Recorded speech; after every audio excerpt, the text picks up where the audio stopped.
Pokémon! I know, you probably just got jump scared thinking about how obscenely difficult it is. The Dark Souls of turn-based RPGs, if you will. Okay, obviously I'm kidding, but doesn't it seem like every game manages to sneak in at least one battle that seems way more difficult than it should be? And oftentimes, it's not always the battle you'd expect to be the toughest. Now, as always, when we talk about difficulty in Pokemon, it is a partially subjective subject. Obviously, with so many hundreds of options to build your teams, not everyone is going to have the same experience. I mean, someone who chooses Charmander at Red and Blue probably thinks Brock is the hardest fight in the game, while people who chose Bulbasaur and Squirtle will probably think he's easier than most bug catchers. But by analyzing the options presented to the player by that point in the game, we can make an educated list of who the actual strongest trainers in every game are. Oh, and like most of my videos, this will primarily be focusing on the main story because, well, it's the part of the game that most people are most familiar with, and also, I was never good enough to beat the Battle Frontier. There you have it! That is my deepest, darkest confession, right here, just for you guys.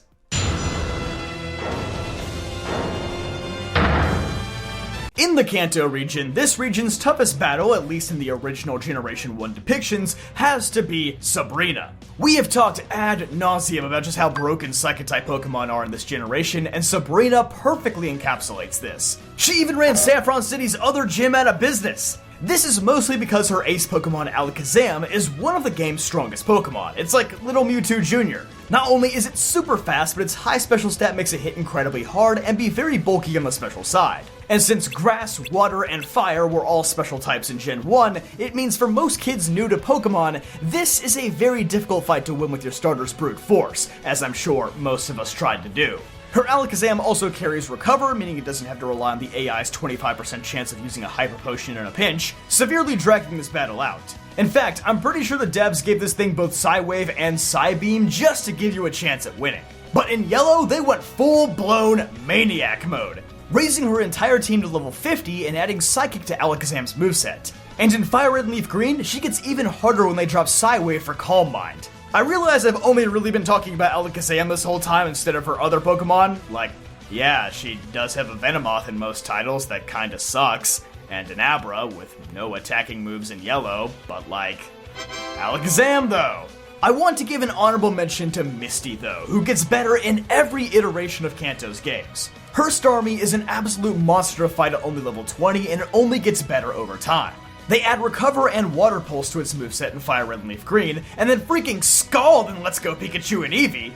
If Ivysaur and Pikachu weren't starter Pokemon in this region, I would say Misty is a solid shot at dethroning Sabrina for this region's hardest battle, because very few early game battles are this difficult. I also want to highlight Lorelei, who feels like the best aspects of Sabrina and Misty combined. Despite being an ice specialist, her team mostly consists of very bulky water types with great movesets. Unlike Misty or Sabrina, where you solely have to worry about their ace Pokemon, all of Lorelei's team is pretty scary. The Johto region keeps with the trend of female gym leaders being absolute powerhouses, with Whitney of course being the most notorious example. Now, as the years have passed, some people claim that Whitney's Miltank is absurdly overrated or not as strong as people hype it up to be, but oh boy, I just want to pump the brakes on that sentiment a little bit. Yes, if you go out of your way to trade for the Machop in Goldenrod City or send in a Geodude to self-destruct before the rollout train can start, yes, you can defeat Whitney's Miltank relatively easily.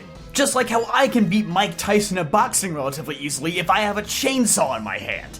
If we ignore the fact that Whitney's Miltank is faster than every Pokemon available to you at that point in the game and has Stomp with a 30% flinch chance. It also carries Attract, which is another huge problem for people blitzing the game with their starter Pokemon, again, like we all did when we were 7 years old. Since all starter Pokemon have an 87.5% chance of being male, Miltank can just outright incapacitate most people's starters.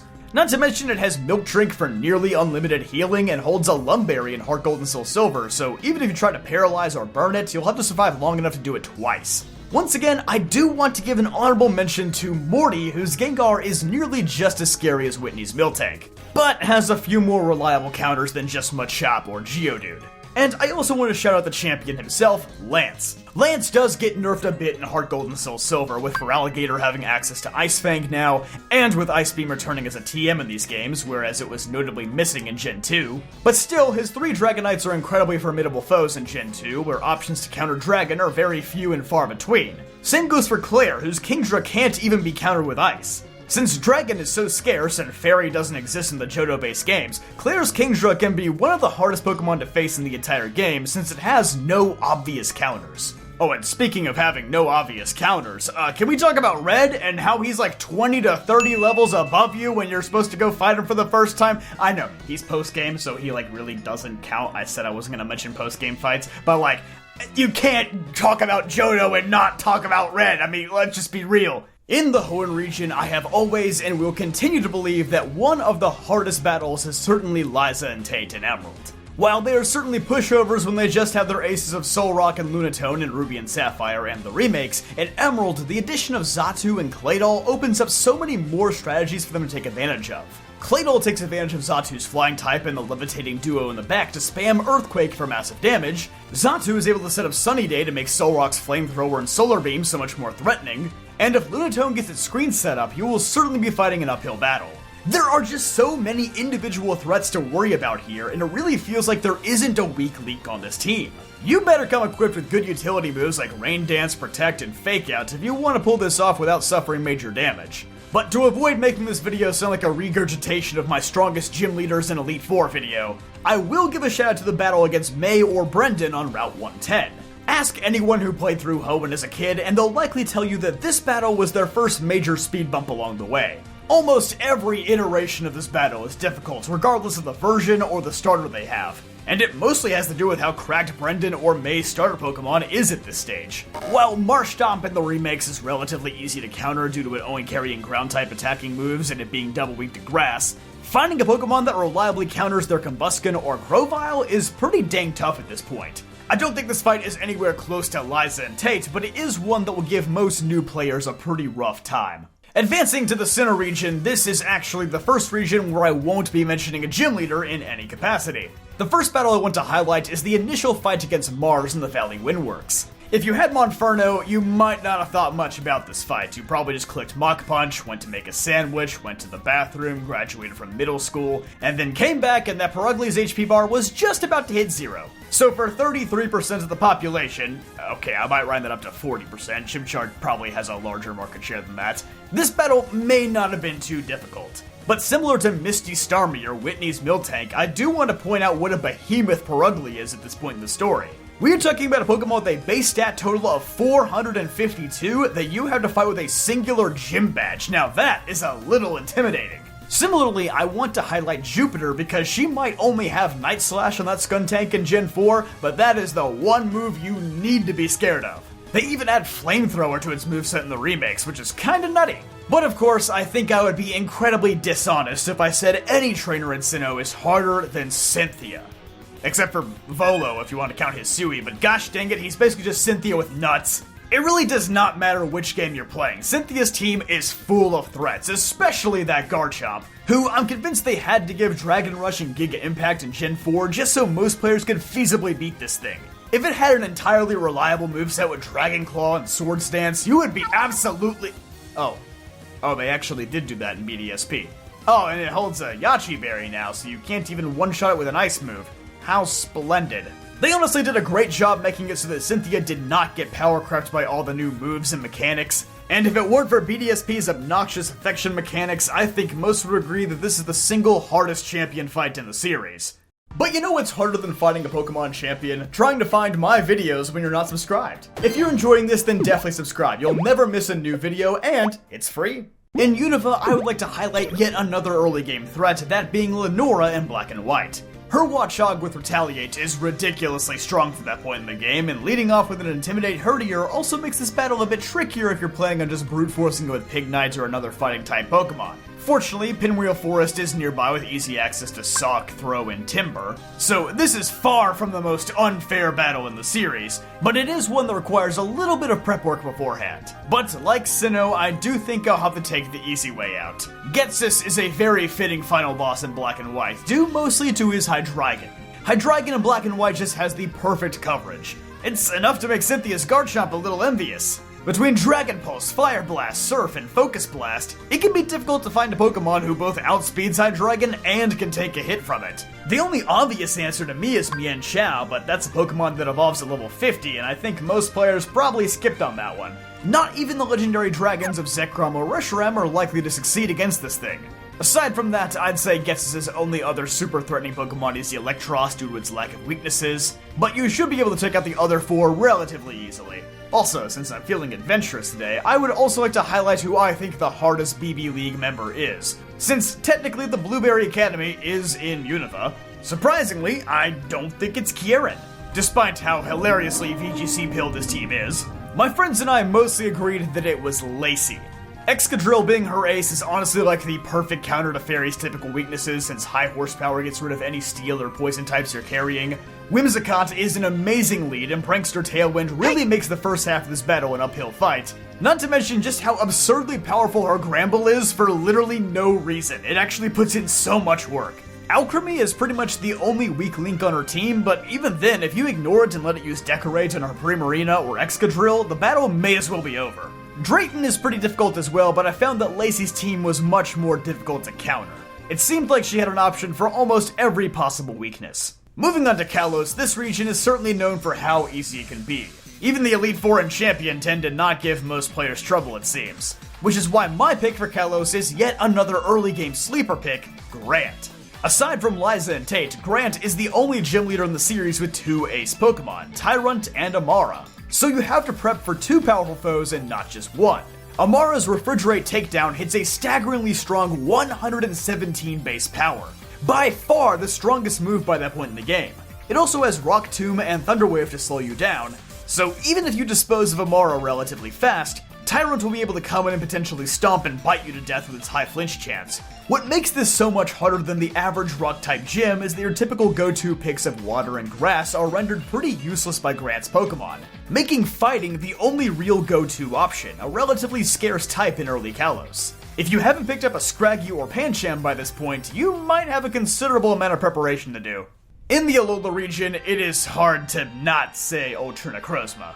Similar to Whitney's Miltank, I've seen many people online claim that this boss fight is very overrated, but I'm beginning to think that's just what people say when they know a boss fight is hard, and they found one of the few cheesy strategies that gets you through it. Yes, there are a handful of Pokemon in Alola, notably dark types like Zoroark who can trick it with Illusion and KO it with a powerful attack, or Alolan Muck who can tank hits and Toxic Stall who make this battle much easier than it should be, but again, the same can be said for any battle. As far as I'm concerned, if there's 400 Pokemon in the dex and less than 5 of them reliably beat Ultra Necrozma, I consider that a pretty tough fight.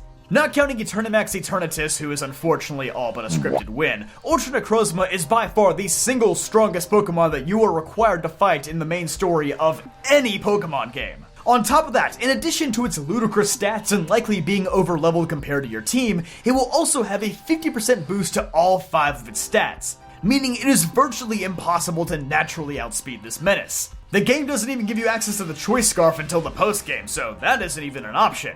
This fight is fittingly called the Nuzlocke Ender for a reason, because in most scenarios, your best bet will be to gradually whittle him down with the few Pokemon you have who can actually tank its absurdly powerful moves. Aside from the obvious though, I would also like to give a shout out to the How rival battle when you first arrive in Mali City. This boy's Alolan Raichu is a devastating lead in Sun and Moon, and I think they realized just how much it caught people off guard because they actually shifted Raichu to the back of his party in the Ultra games. Like the Kalos region, I think most people would consider Galar to be one of the easier regions, where it lacks a significantly difficult boss fight. Though, I will say, like most Gengar trainers, Alistair can be a pretty difficult boss fight. I don't know this myself, I have only ever played Sword, but in college, me and like 7 of my friends did a group Nuzlocke of Sword and Shield when the game first came out. And I know that almost every person in our group who played Shield ended up losing most, if not all of their Pokemon at Alistair's gym. Truthfully, most of Alistair's Pokemon, including his regular Gengar, are really not that strong. The real issue just comes from the effects of his Gengar's Dynamax attacks, as Venoshock turns into Max Ooze, which raises his special attack. And if Gengar raises its own special attack just 1 or 2 times, it could very easily sweep an entire team, despite not even carrying Shadow Ball in its moveset. But obviously, at least half the player base has never had to battle Alistair, so yeah, let's just go with Leon. Leon uses some of the game's strongest Pokemon, including Aegislash, Dragapult, the leftover starter that beats yours, and of course, his G-Max Charizard with superb coverage. Unlike a lot of boss fights, the Ace is not the only Pokemon to look out for. Almost all of Leon's Pokemon feel like a mini-boss on their own. I know some people likely defeated Leon pretty easily due to how easy it is to become overleveled in Sword and Shield, but I firmly believe that if you face this guy at the intended level, it is one of the hardest champion fights in the series. And lastly, in Paldea, I believe this region's hardest battle by a landslide is Gita. Just kidding, it's definitely Aerie, the fighting captain of Team Star. Aerie uses 5 absolutely killer Pokemon with high speed and great movesets, especially her Annihilate and Starmobile Revavroom. The Revavroom in particular is one of the game's hardest individual Pokemon, as it carries 2 100 base power attacks in Combat Torque and Spin Out, and high horsepower isn't far behind at 95 base power. If that wasn't enough, Combat Torque also has a high chance of paralyzing your Pokemon, and it can use Shift Gear to raise its speed and attack at the same time. If you let Revavroom use Shift Gear more than once, which is very likely given its oversized HP bar, it may as well be cartons for you. Because of this, you need a Pokemon who can resist ground, steel, and fighting, which is very hard to come by. When I recently did my Switch 2 Nuzlocke about a month ago, the only solid answer I could come up with was Vikavolt, who is available exclusively in Kitakami. Otherwise, I'm fairly certain that I would have lost a considerable chunk of my team in this fight. Honestly, as far as the base game for Scarlet and Violet goes, I feel like there is not another fight that comes even remotely close to being as hard as this one. I mean, sure, there's the Kitakami Ogre Clan, but I mean, those are more post-game people, they're like level 70 and whatnot, but I mean, they are pretty tough. So let me know in the comment section down below, are there any battles that you really struggled with that I didn't put in this video? Let me know. But as always, be sure to leave a like on this video if you enjoyed, subscribe for more videos just like this one, and I'll see you guys next time.